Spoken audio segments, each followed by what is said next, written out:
प्रधानमंत्री नरेंद्र मोदी ब्रुनेई गस्त सारी सिंगापुर अभिमुखे यात्रा करिसेंति।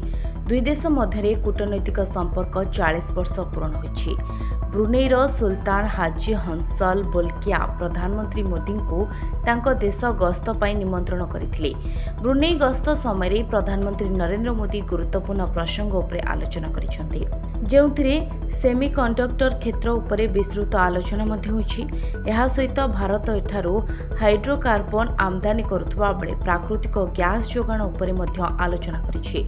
द्विपाक्षिक वाणिज्य विनियोग विषय चर्चा होइछि। ब्रुनेईर हाइड्रोकार्बन क्षेत्र में भारत $270 मिलियन विनियोग करिछि।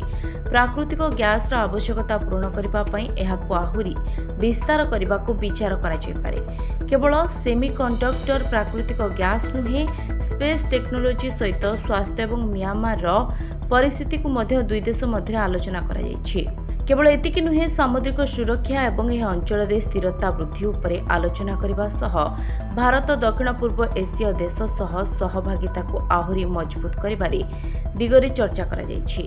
भारत दक्षिण पूर्व एसीय देश सह सहभागी होई भारत प्रशांत महासागर में चाइनार बढ़ुवा प्रभाव को प्रतिहत करने को चाहूछि एवं ब्रुनेई एक अवरोधित देश और यार उत्तर सीमा दक्षिण चाइना सहित संयुक्त। प्रधानमंत्री नरेंद्र मोदी ब्रुनेई रे सुल्तान को मध्य साक्षात करिसेंति। से विलासपूर्ण जीवन बिताती। बोल्किया ब्रुनेईर 29तम सुल्तान। केवल एतिकी नुहे, 1984 रे ब्रिटिश विदाय नेबा परठारु से देशर प्रधानमंत्री भावरे मध्य कार्य करि आसुछंती। एलिजाबेथ द्वितीय परठारु दीर्घ समय धरि शासन करुथुवा बोल्किया होउछंती प्रथम राजा। 2017 रे से 50 वर्ष पर्यंत देश शासन करिवार सुवर्ण जयंती मध्य पालन करथिले। ब्रुनेई एक छोट देश, किंतु देश में रहुतबा सुल्तान केवल शक्तिशाली व्यक्तित्व नुहंती बरं धनी राजा मानक मध्य गणा जाती।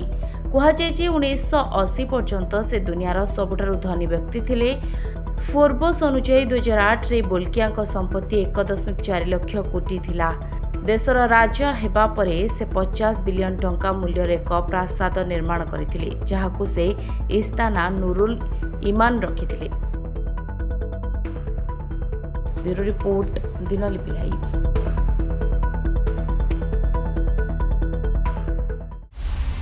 दिनलिपि लाइव को एबे ही लाइक, शेयर, सब्सक्राइब करंतु।